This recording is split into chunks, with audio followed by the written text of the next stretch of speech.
नमस्कार दोस्तों, BCD take के इस भाग में आपका फिर से स्वागत है। दोस्तों, एक हमारे मित्र थे, परम मित्र थे और फिलहाल कुछ साल पहले वो अपने परिवार सहित रामनगर के जंगलों में घूमने गए और फिलहाल क्या हुआ उनके साथ दोस्तों, भटकते भटकते वो अपना रास्ता भटक गए। हालांकि वो वापस आ गए थे और फिलहाल अभी वो सेफ हैं, घर पे हैं। बट दोस्तों, उनकी मिसालें दी जाती हैं जब भी हम लोग कभी घूमने जाते हैं। तो फिलहाल एक हमारे और मित्र थे मुकेश साहब, अपने हाल ही में मतलब पिछले साल ही वो अपने परिवार के सहित कहीं केरला कुल्ला घूमने गए हुए थे। तो फिलहाल उनकी मैडम ने एक दिन कहा, आइए चलिए हम घुमाते हैं, थोड़ा सा बाहर टहलाते हैं। तो फिलहाल हमारे मुकेश साहब ने कहा नहीं, बिल्कुल भी नहीं। उनके मन में इस कदर डर बैठ चुका था शर्मा जी का किस्सा सुन के कि वो बाहर बिल्कुल भी निकलना नहीं चाहते थे। तो यहाँ पर उनकी मिसेस ने कहा, क्या आप जीपीएस यूज नहीं करते हो? तो फिलहाल मुकेश जी का यहाँ पर मुंह खुला का खुला रह गया, क्योंकि उनके पास था नोकिया का पुराना फोन, जो कि एक फीचर फोन था। हालांकि उसके अंदर भी जीपीएस था, बट उन्होंने इस फीचर का कभी भी यूज नहीं किया।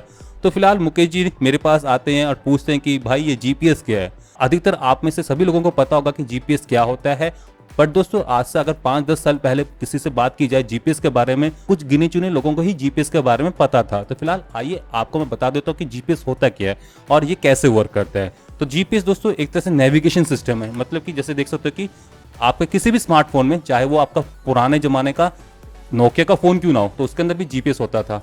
तो देख सकते कि ये मेरा ला इको का ला 2 है और फिलहाल इसके अंदर भी जीपीएस है। और इस जीपीएस की वजह से मैं एग्जैक्टली मैप को तो देख ही सकता हूँ और मैप में जो अपनी पोजीशन है उसको पिन पॉइंट कर सकता हूँ। तो फिलहाल आप देख पा रहे होगे कि मेरी जो पोजीशन है वो लोकेट हो चुकी होगी। अगर मैं इस पर टैप करता हूँ तो बता सकता है कि मैं नोएडा में कहीं पर इस एरिया में रह रहा हूँ। तो फिलहाल ये जीपीएस इतने एक्यूरेटली मुझे कैसे पिन पॉइंट कर लेता है, तो फिलहाल इसके बारे में जानने के लिए मैं आपको बता देता हूं। सबसे पहले एक एग्जांपल। तो एग्जांपल, अब मुकेश और शर्मा जी को हम साइड में रखते हैं। तो लेट्स सपोज ये एक पेपर है और इस पेपर पर एक पोजीशन है, पॉइंट है P, और आपको इसकी पोजीशन निकालनी है। और फिलहाल ना ही आपके पास कोई x कोऑर्डिनेट है, ना ही कोई आपके पास y कोऑर्डिनेट है। इवन दोस्तों आपको ओरिजिन का भी नहीं पता कि ओरिजिन कहां से हो रहा है। तो इस पॉइंट की लोकेशन निकालने के लिए आप क्या करोगे? तो यहाँ पर दोस्तों एक ट्रिक होती है। लेट्स सपोज मेरे पास एक और पॉइंट है, लेट्स सपोज उस पॉइंट का नाम है A, और उसकी जो पोजीशन है वो मुझे एक्यूरेटली पता है, वो है x1 और y1। तो फिलहाल ये 2D है क्योंकि मैं इस पेपर पर बैठा हूं, इसलिए मैं Z को नहीं ले रहा हूं। तो मुझे पता है कि A की जो पोजीशन है, कहीं भी ओरिजिन हो, इसकी पोजीशन है x1 और y1। और यहाँ पर क्या करते हैं, A से मैं P तक की डिस्टेंस को कैलकुलेट कर लेता हूँ और लेट्स सपोज ये डिस्टेंस है स्मॉल a। तो दोस्तों यहाँ पर आप P को कैसे लोकेट करोगे? क्योंकि दोस्तों ना ही मेरे पास कोई डायरेक्शन है कि P A के इस एंगल पर पड़ा हुआ है, ना ही दोस्तों मुझे यहाँ पर एक्सिस का पता है कि एक्सिस किस डायरेक्शन में है। तो फिलहाल इस वजह से यहाँ पर मैं सिर्फ सिंगल पॉइंट A से इस P को लोकेट नहीं कर पाऊंगा। हाँ, यहाँ पर मैं इतना कह सकता हूँ कि जो पॉइंट P है वो A से A दूरी पर है। मतलब कि एक सर्कल बना दीजिए जिसका रेडियस होगा A, और उस सर्कल की सर्कमफ्रेंस के ऊपर, मतलब उसकी पैरामीटर के ऊपर ये पॉइंट P कहीं भी हो सकता है। मतलब कि अभी आप P पॉइंट को लोकेट कर सकते हो, बट आपको इस सर्कल की सर्कमफ्रेंस पर चलना पड़ेगा और उनमें से कोई एक पॉइंट आपका पॉइंट P होगा। मतलब कि अगर आपके पास एक फिक्स लोकेशन है तो फिलहाल उस फिक्स लोकेशन से आप P पॉइंट को लोकेट नहीं कर सकते हो। तो मान लेते हैं कि फिलहाल यहाँ पर 2 पॉइंट की जरूरत पड़ेगी और B की पोजीशन भी मुझे मालूम है, x2 y2, और फिलहाल इससे भी मैंने मेजर कर लिया, जो P है at a distance small b है, और फिलहाल B के लिए सर्कल ड्रॉ किया ये।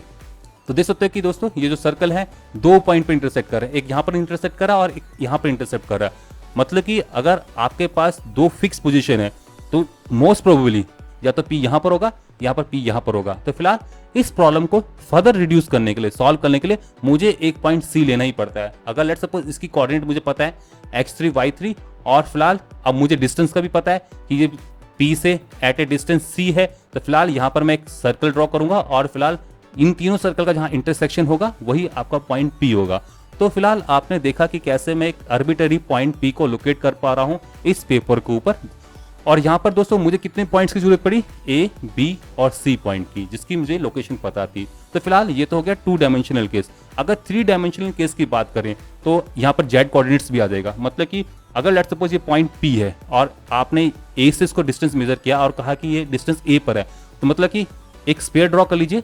इस स्फीयर के सरफेस पर ये कहीं पर भी पॉइंट P हो सकता है, यहाँ भी हो सकता है, यहाँ भी हो सकता है, यहाँ भी हो सकता है, यहाँ भी हो सकता है।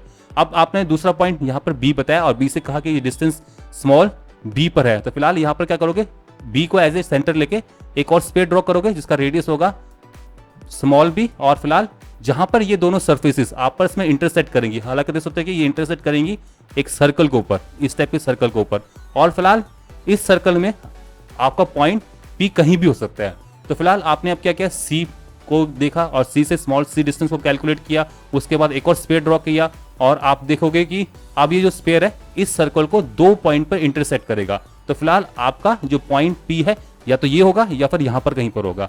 और फाइनली आपको 3 डायमेंशन में एक और पॉइंट की जरूरत पड़ेगी डी, और आपने इसका डिस्टेंस मेजर किया स्मॉल डी। अब जब ये दोस्तों यहाँ से आप इस स्मॉल डी को लेकर एक स्पेयर ड्रॉ करोगे डी को सेंटर लेते हुए, तो फिलहाल ये जो स्पेयर है ये इंटरसेक्ट करेगा पी पॉइंट पर। मतलब कि अगर आपकी प्रॉब्लम 2D वाली है तो आपको 3 फिक्स पॉइंट चाहिए, अगर आपकी प्रॉब्लम 3D वाली है तो आपको कम से कम 4 फिक्स पॉइंट चाहिए, और उस 4 फिक्स पॉइंट की मदद से आप एक पॉइंट को लोकेट कर सकते हो ऑन स्पेस। तो फिलहाल यह है तरीका जिस तरीके से एक पॉइंट लोकेट हो सकता है स्पेस में।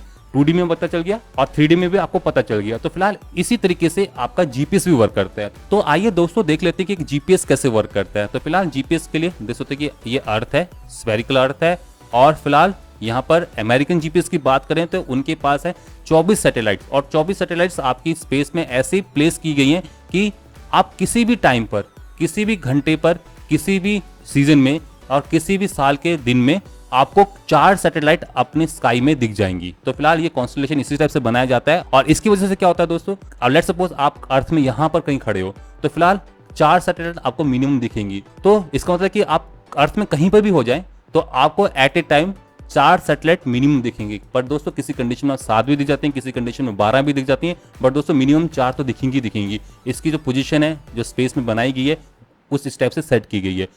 तो फिलहाल इस पॉइंट को लोकेट करने के लिए यहाँ पर आपको मिनिमम 4 पॉइंट्स चाहिए। मैंने आपको बता दिया ये जो कॉन्स्टलेशन है ये कभी मूव नहीं करता, इनकी जो पोजीशन है वो एक्यूरेटली पहले से डिफाइंड है। तो फिलहाल यहाँ पर आपको मेजर करनी होती है डिस्टेंस। ये जो चारों डिस्टेंस है इसको मेजर करना पड़ता है। ये है आपकी ए, ये है आपकी स्मॉल बी, ये है आपकी स्मॉल सी, और ये स्मॉल डी। तो फिलहाल इसको मेजर कैसे करें, तो यहाँ पर क्या करते हैं, जो सैटेलाइट होती है कॉन्टिन्यूसली, मतलब आपका रिसीवर हो या ना हो, ये कॉन्टिन्यूसली जो सिग्नल है वो ट्रांसमिट करती रहती है सारे डायरेक्शन में। इवन दोस्तों स्पेस में भी ये ट्रांसमिट करती होंगी, मुझे नहीं मालूम दोस्तों, पर करती होंगी कुछ ना कुछ, बट ये कॉन्टिन्यूसली यहाँ पर सिग्नल ट्रांसमिट करी। ऐसे ये सैटेलाइट है ये भी अपना सिग्नल ट्रांसमिट करी, और फिलहाल आपका रिसीवर यहाँ पर पड़ा हुआ है तो इसने इस सिग्नल को कैच किया, और ऐसे सी से भी सिग्नल आ रहा है उसको कैच किया, डी से आ रहा है सिग्नल उसको कैच किया। तो फिलहाल इन चारों सिग्नल का इंटरसेक्शन होगा दोस्तों ये पॉइंट पी, तो इसको पी मान लेते। तो फिलहाल यहाँ पर दोस्तों पूरी की पूरी माइक्रो इलेक्ट्रॉनिक्स वर्क करती है। कैसे, यहाँ पर सबसे पहले जब सिग्नल स्टार्ट होता है तो यहाँ पर जो टाइम ऑफ स्टार्टिंग और टाइम ऑफ एंडिंग दोस्तों ये दोनों के दोनों रिकॉर्ड किए जाते हैं।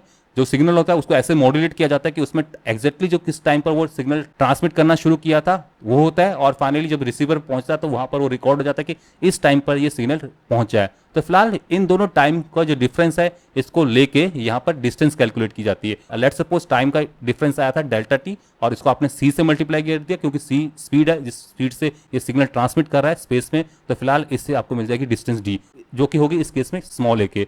ऐसे दोस्तों यहाँ से भी सेंडिंग टाइम और रिसीविंग टाइम का जो डिफरेंस है उसको सी से मल्टीप्लाई कर दिया जाता है, इससे बी मिल जाती है। सिमिलरली सी और डी, और मैं आपको बता चुका हूं बाद में यहाँ पर एक एल्गोरिथम लगा होता है ट्रांस रिसीवर के अंदर जो कि इन सारी डिस्टेंस को कैलकुलेट करके मैनिपुलेट करके यहाँ पर आपको एग्जैक्ट पोजीशन बता देता है कि आप कहाँ पर हो इस समय अर्थ पर। तो फिलहाल दोस्तों यहाँ पर ध्यान रखना हर सैटेलाइट का यहाँ पर पर्टिकुलर सिग्नल है, और फिलहाल हर सैटेलाइट आपस में सिंक्रोनाइज है। इवन दोस्तों जैसे आप सैटेलाइट से कनेक्ट हो जाते हो तो आपका जो ट्रांस रिसीवर है उसकी घड़ी यहाँ पर सिंक्रोनाइज हो जाएगी इन सैटेलाइट से, और यहाँ पर अगर थोड़ा सा भी इन सैटेलाइट्स के सिग्नल में डिले हो जाता है, मतलब कि आपस में इनकी जो क्लॉक है वो सिंक्रोनाइज नहीं होती है, यहाँ पर जो डिस्टेंस कैलकुलेट होगी उसमें एरर होगी। और फिलहाल यहाँ पर एरर की बात करें, अगर छोटी सी भी एरर आ जाती है टाइम को मेजर करने में, तो यहाँ पर जो पॉइंट पी है वो काफी ज्यादा डिसलोकेट हो जाएगा, मतलब कि एरर काफी बढ़ जाएगी। यहाँ पर दोस्तों सिर्फ क्लॉक से ही नहीं, इवन दोस्तों अगर रास्ते में बादल आ जाए, इवन दोस्तों अगर रास्ते में कोई डस्ट पार्टिकल आ जाए, बारिश हो रही हो, और फिलहाल इस वजह से भी यहाँ पर जो सिग्नल है वो डिले हो जाएगा।